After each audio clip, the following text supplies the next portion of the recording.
all the spotlight. Reagan deserves the spotlight. She can take it from here.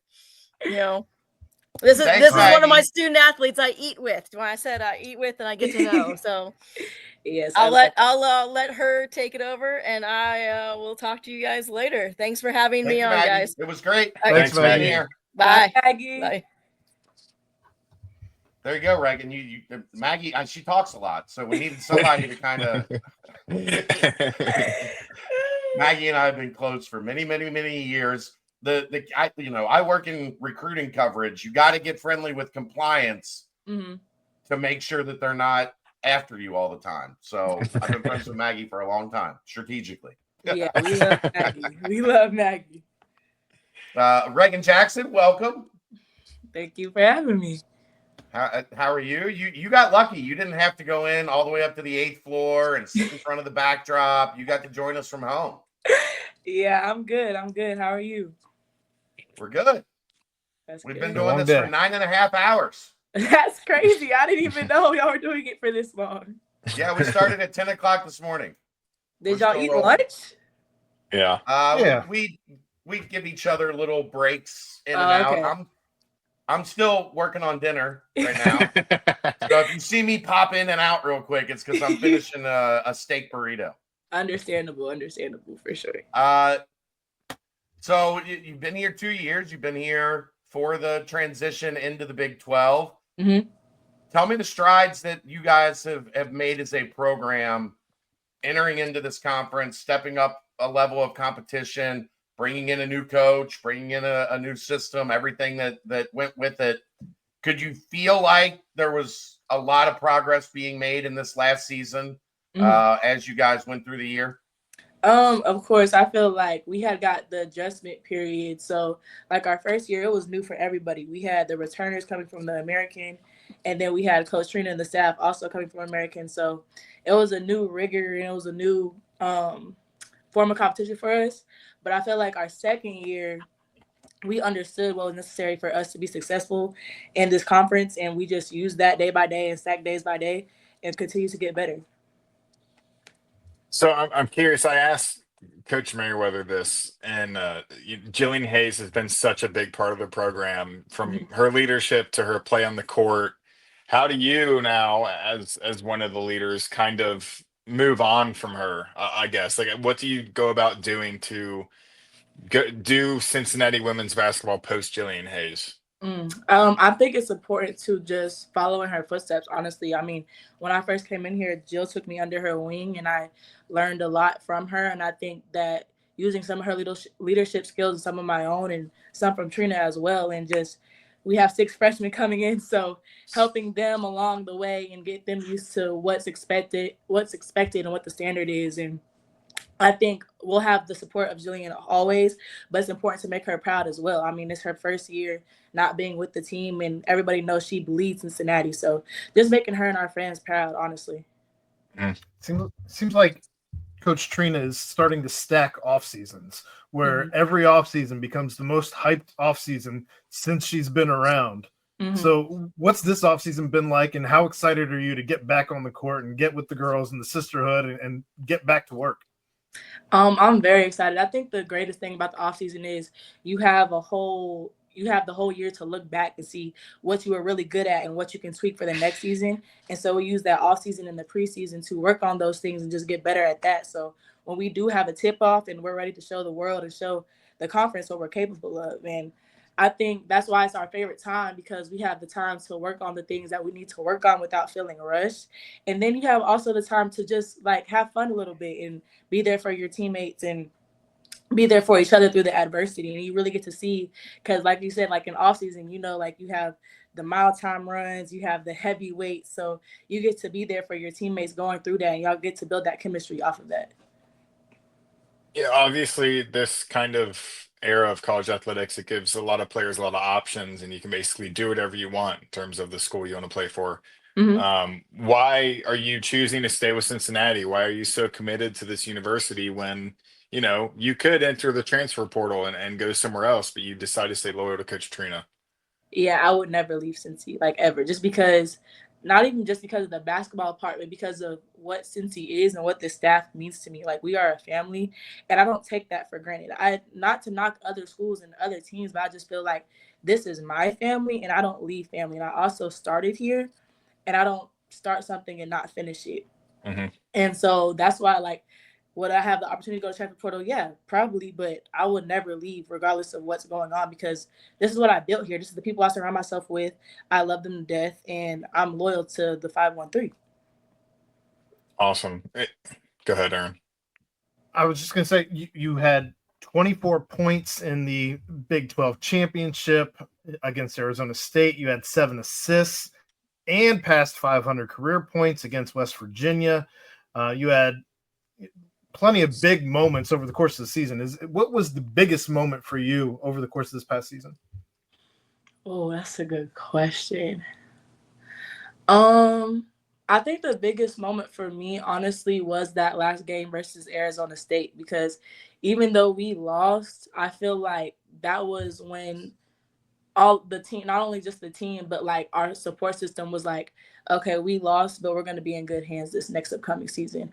And I think that was because not only the way that I performed, but the way we continued to fight throughout that game, even though we ended up losing.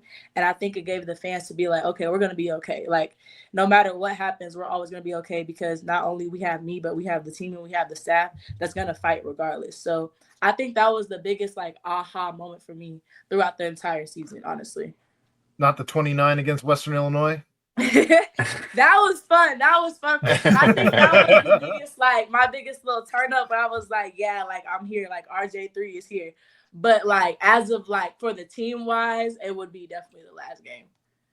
Oh. What's your kind of opinion on Dee Alexander? Obviously, a lot of people around Cincinnati are very, very excited for her. Mm-hmm. Coach Trina is. How often are you guys talking? What have you heard about, like, the plan for her to come in and try to be the difference maker that a lot of people and a lot of college coaches that were recruiting her think that she can be? Dee, I mean, that's my girl. We were really close throughout this whole season. I came to a couple of her games. I'm always there to support her. When she was at McDonald's All-American, I'm pretty sure she was the first one that we recruited and the first one that we got. So that was a big thing, not only for her, but for our program within itself. Her going to Jordan Brand Classic, just doing all of these amazing things. And I think it's important for me as a leader of the team to show my support, not only just to her, but to everybody, by like reposting her and showing her the love and giving her the love that she well deserves. I think my biggest thing for her coming in this next season is honestly to just not conform to the pressure she feels around her, because like you said, like, she's the hometown hero. So that comes with a lot of responsibility, which she can handle. But my biggest thing for her is to just be yourself and play your game. Like, don't block everything else out, just be Dee. And so I think that's going to be my biggest thing for her this year, is just to believe in herself and what she can do, because we all believe in her. Trina's put together a pretty great cast of characters around her as far as the staff goes. Is there anybody outside of Coach Trina that you feel has really influenced you in your time at Cincinnati already? I mean, Abby's got the drip. I mean, Trina's got her sister there too. So and they've both done big things. So I mean, I didn't know if anybody really has had an influence on Reagan Jackson. I think all of them have had an influence in me their own way, and I feel like that's why I love this staff, because any type of day that you have, like whether it's a bad day, a good day, a sad day, whatever it is, there's somebody on the staff that's there for you in that day. What I mean by that is they all contribute to this team in such different ways. Like you said, you have A-Jump, who's more of the, oh, that's the style, that's that dog mentality, that's the hard-nosed person that you have. And then you have Brina, who just has the biggest heart and the best soul I've ever experienced in my life. And she's like your biggest cheerleader, supports you no matter what. Then you have Ashley, who's more, she keeps you grounded. She keeps you on task with academics and athletics, and she just makes sure you're straight all the way. And then you have AO and Rye, who always take care of everything off the court and on the court and make sure that we are straight. So all of them bring their own special je ne sais quoi to this team, and that's why I love every single one of them. As far as like who influences me the most, it's most likely A-Jump, just because we're cut from the same cloth. Like, that's my dog. We call each other DMX because we're both very hard-nosed, very dog mentality, which they all are, but me and her just have, they all know it's just it's a different mentality that we have. And so that's really one of my dogs on this team for sure. So you guys like growl at each other and stuff, right? Mm-hmm. Like... No, like it's so ridiculous. Like before practices and stuff, like she'll just grab me and be like, one-on-one right now. Like she like hadn't touched the ball in like 2 weeks and just think she can outshoot me. Like it's crazy. But yeah, that's my dog. I've noticed since she's a toddler, she's not as tough as she's all right. No, one of them ones. You do your work in silence. You are not one that puts a lot of it out there, but I know I walk through that gym a lot, and more often than not, you're there. Talk about that mentality of like, I'm putting the work in. I want to be great. I know that it's on me, because not enough players have that. Not enough players have that. You know, work in the shadows, put the work in, make sure that you're going to be ready when your number's called. Yeah.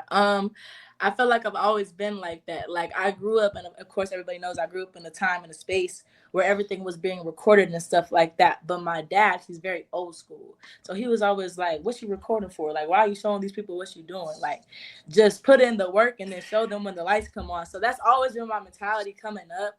And I've always had the underdog mentality, to where like I was like always either smaller or wasn't technically as talented. So I always had to work 3 times harder. And so coming into my freshman year, when we made the transition from American to Big 12, Big 12 was all I was going to know, because I didn't play in the American. So I knew in order to make an impact, I have to work, like I said, 3 times as hard as everybody else. And that's what just comes with it. And that's been my mentality, like I said, since I was little. So when people are like, oh, like that's the difference in you is your dog mentality, this and the third, like I understand it, but that's honestly just normal to me. That's day to day to me. You worked with Mamadou some too, didn't you? Yeah, sure do. That was my coach. She was my head coach for 3 years, assistant coach for 1. And like she always understood that, like after practices, I'll be in there after practice getting shots up. Before practices, I'm doing my ball handling. Like, and she was the road dog. Like she always stayed, no matter what she had going on, she would always stay with me before, rebound for me after. So I think that's important to have people in your circle that not only support what you're doing, but will be there physically for what you are doing. Has Abby ever given you her link to all of her old school Bearcat stuff? She's got that super secret link that she'll never let go. I haven't seen none of that, honestly. She's got stuff from the 90s that, like, I don't know where she gets it. No, she's gonna gatekeep. Like she's literally gonna gatekeep. She walks in, I kid you not, she will walk into our practices with some retro gear, jerseys, some shoes, and we like, yo, like where's our gear? She's like, nah, this one of one. Oh, okay, I'm sorry. I apologize. My fault, big dog. My fault, big dog. Recruits love that though. They see that. They see like, I used to see their faces like when we like, you know, because we do like the photo shoots and stuff like for their visits. Yeah. When we pull out that retro, like the smile on their faces, they're like, oh, okay, like this is for real, like this is legit. like when we pull out Trina's old jersey and stuff like that, they're like, oh yeah, like nobody else is doing this. And just seeing that, the way it impacts it is just so cool. Cause like some people, like, you know, they don't really care about that stuff, but the fact that it means so much to the people that we're bringing in, the people that we have here, I mean, it means a lot to them. So it's great. It's a great feeling. There's not a lot of women programs that get to wear that Jordan. Mm-hmm. That's valid. And it wasn't when you got here. What was that like when all of a sudden it was like, oh, we're Jordan now? I mean, so when my freshman year, we were already Jordan, but like at first, when I first came to Cincinnati, they were Under Armour, and I was like, right.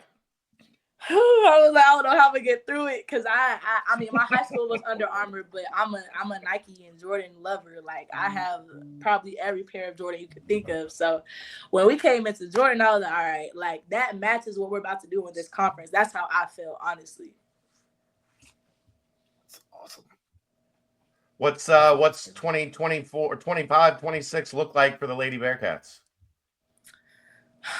I mean, I said this when they posted the hype video. You have to come see, because I know what we're gonna bring to the table. So, but I can show it. I mean, we can show you better than we can tell you, honestly. You were at 9.5 points a game last year. Mm-hmm. Is that dog in you? Like that's not double digits? Like for sure. Keep on the up.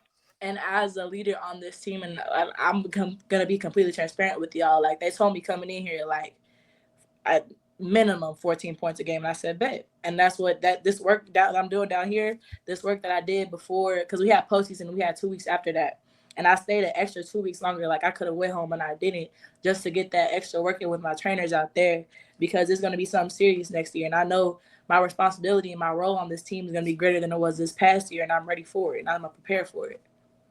Are you back in Texas now? Yes, sir. Brendan Sorsby's probably driving by if you want to catch a ride to campus. Yeah, that was crazy. When he signed, I was like, he another Texas kid. Like, we coming to the 513.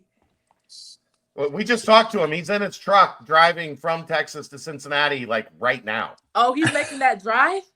Yeah, that's what I said. Gosh, y'all, I did that last year in the summer. Never again. I can't do it. I can't do it. I reminded him he's a Big 12 quarterback. He can afford a plane ticket, bro. No, literally. Maybe he was just trying to, maybe he was just trying to enjoy the journey, stop in Nashville, stop in Memphis, Arkansas. Maybe he's going on a road trip. But we got stopped in Memphis. He's not? He's going straight He's got through? lift tomorrow. He's got a lift tomorrow. Oh, Brendan, he's one of one. I did that one time last summer. This summer, I was like, I'm gonna get a flight and please get me a rental because I can't do it. I can't do it. It was so much. You have to talk some sense into him next time you see him. No, I definitely will, because that's crazy. Mm-mm. All right, Reagan, it's been awesome having you on. We appreciate it. Enjoy your time at home, and then you'll be back in probably 2 weeks to get ready for summer workouts. I come back the 26th. I'm coming back a week early to get some extra work in. Surprise. Nice. To no one.